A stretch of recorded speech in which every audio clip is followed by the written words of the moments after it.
আলী বিন হুসাইন তার পিতা হুসাইনকে হত্যার জন্য কুফাবাসীদেরকে দায়ী করেছেন।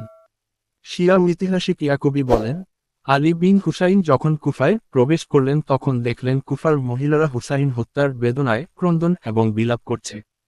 তিনি জিজ্ঞেস করলেন, এরা কি আমাদের হত্যায় বিলাপ করছে? তাহলে আমাদেরকে হত্যা করল কে?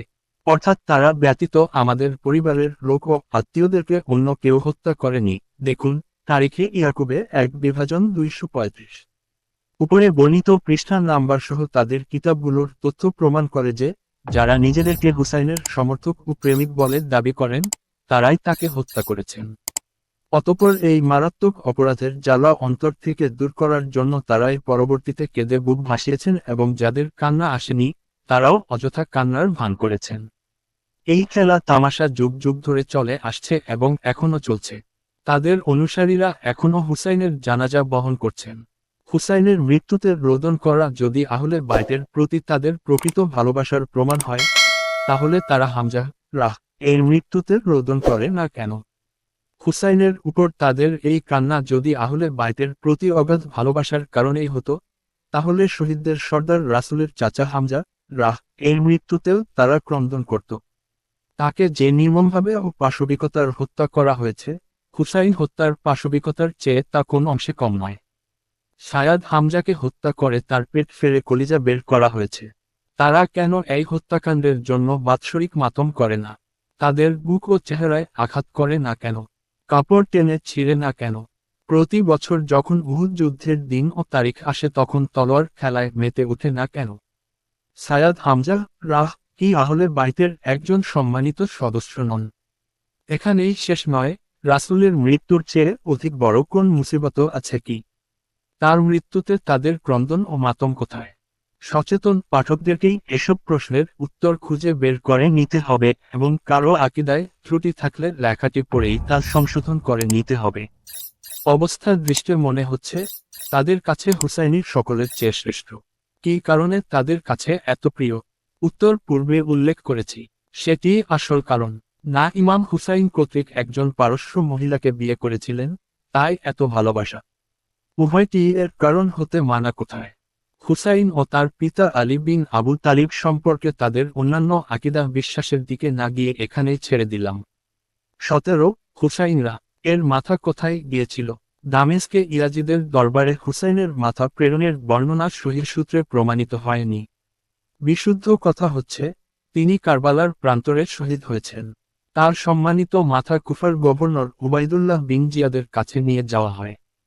আনাস বিন মালিক রাহ বলেন, হুসাইনের মাথা উবাইদুল্লাহের কাছে নিয়ে যাওয়া হলে তিনি তার মাথাকে একটি থালার মধ্যে রেখে একটি কাঠি হাতে নিয়ে তা নাকের ছিদ্র দিয়ে প্রবেশ করিয়ে নাড়াচাড়া করছিলেন এবং তার সৌন্দর্য দেখে সম্ভবত বেখেরালে কিছুটা বর্ণনাও করে ফেলেছিলেন।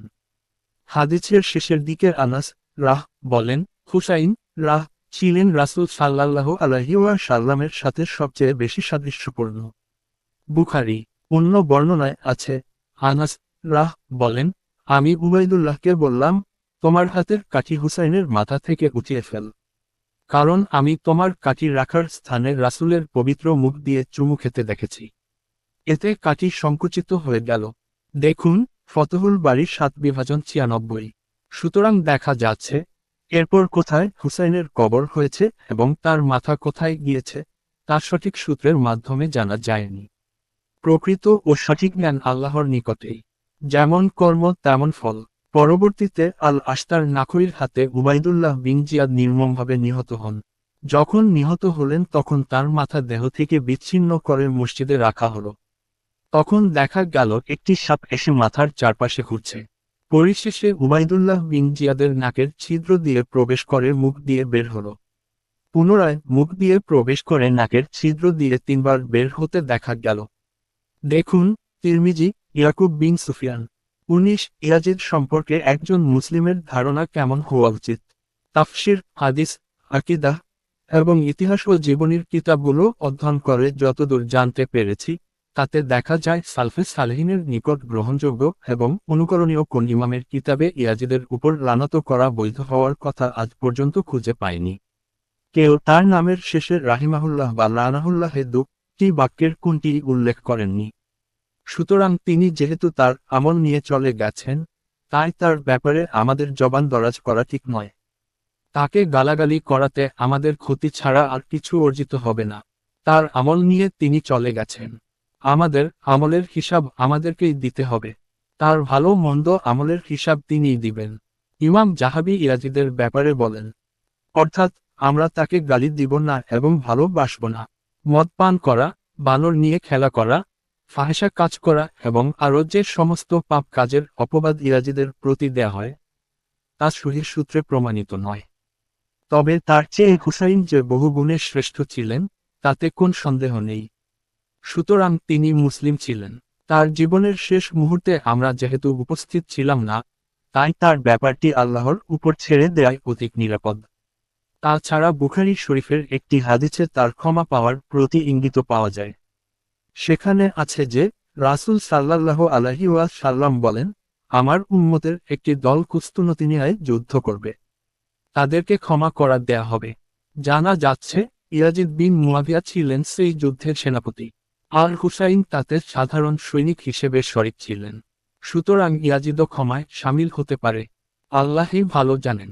20 হুসাইন রাহ এর শাহাদাতের ঘটনায় বাংলাভাষী সুন্নি মুসলিমদের বিভ্রান্ত হওয়ার কারণসমূহ। 1. বিষাদসিন্ধু কাল্পনিক ও মিথ্যা কাহিনী। বাংলাভাষী মুসলিমদের বিরাট একটি অংশ মীর মোশাররফ হুসাইন কর্তৃক রচিত বিষাদ সিন্ধু উপন্যাসটি পড়ে থাকেন। কারবালায় ইমাম হুসাইন রাহ নিহত হওয়ার ঘটনাকে বিষয়বস্তু করে এই উপন্যাসটি লিখিত হয়েছে। এতে ইমাম হুসাইনের ফজিলতে অসংখ্য বানোয়াট কাহিনীর অবতারণা করা হয়েছে। অপরপক্ষে ইয়াজিদকে এমন এমন অপরাধে অভিযুক্ত করা হয়েছে যার সঠিক কোন দলিল খুঁজে পাওয়া যায় না। এই বইটি বাংলাভাষী মুসলিমগণ বিশেষ গুরুত্বের সাথে পাঠ করে থাকেন।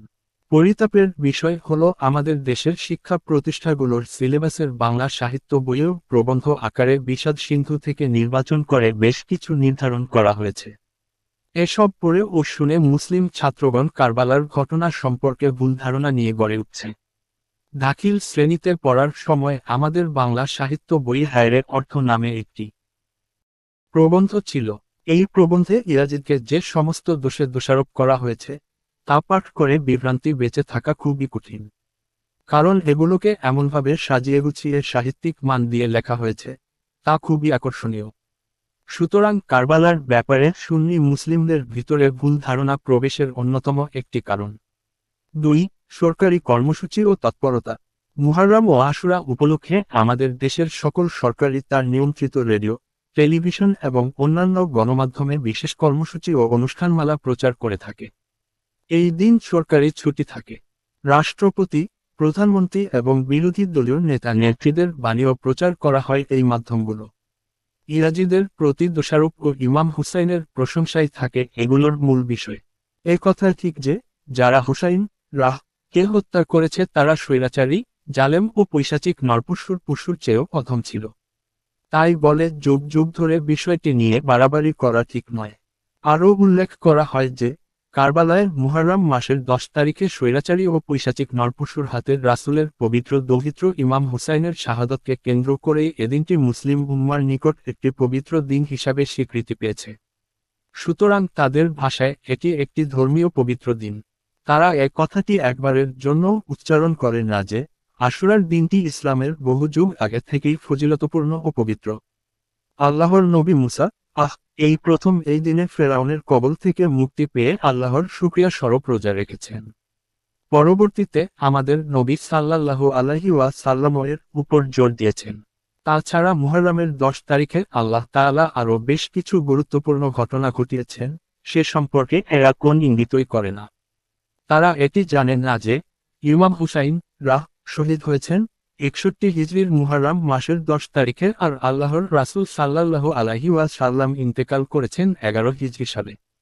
রাসূল সাল্লাল্লাহু আলাইহি ওয়াসাল্লামের মৃত্যুর সাথে সাথে ওহী আসার দরজা বন্ধ হয়ে গেছে। তাই ওহীর দরজা বন্ধ হয়ে যাওয়ার 50 বছর পর যে ঘটনা সংঘটিত হয়েছে তাকে কেন্দ্র করে কোন অনুষ্ঠান ইসলামের অন্তর্ভুক্ত হতে পারে না। যে দিন সেই ঘটনা ঘটেছে সেই দিনও পবিত্র হতে পারে না। কুরআন ও সহিহ হাদিস যে সমস্ত স্থান ও সময়কে পবিত্র বলে ঘোষণা করেছে তা ব্যতীত কোন দিন ও সময় পবিত্র হতে পারে না। মোট কথা সরকারিভাবে দিবসটি গুরুত্বের সাথে পালন করার কারণে কারবালার ঘটনা ও ইমাম হুসাইনের শাহাদতের বিষয়টি নিয়ে আমাদের দেশের মুসলিমগণ বিভ্রান্তিতে পড়েছেন। ৩. শিয়াদের প্রচারণা। আমাদের দেশে শিয়াদের সংখ্যা একেবারে কম হলেও ইসলামের লেবাস পরে তারা আশুরার দিন তাজিয়া মিছিল, মার্সিয়া এবং আরও অনেক অনুষ্ঠান পালন করে থাকে। তারা প্রতি বছর এই দিনে ঢাকা শহরে প্রকাশ্যেই হুসাইনের প্রতীকী লাশ বহন করে শোক মিছিল করে, শরীরে ছুরি দিয়ে আঘাত করে রক্ত প্রবাহিত করে। শরীরে রক্তের মতো লাল রং লাগিয়ে হায় হুসাইন করে চিৎকার করে এবং বুকও খালে চপেটাঘাত করে। হুসাইনের প্রতি তাদের এই আবেগ ও কল্পিত ভালোবাসা দেখে সরল মনা ও নবী পরিবারের প্রেমিক সুন্নি মুসলিমগণ প্রভাবিত হয়ে তাদের বর্ণনা বিশ্বাস করে থাকেন। যার কারণে আমাদের দেশের সুন্নি মুসলিমগণ শিয়াদের প্রতিবাদে কোন কথা শুনতে মানসিকভাবে প্রস্তুত নন। আসলে এটি যে মাছের মায়ের পুত্র শোকের মতো তা বোঝার মতো পর্যাপ্ত দিনী জ্ঞান ও সঠিক ইতিহাস তাদের জানা নেই।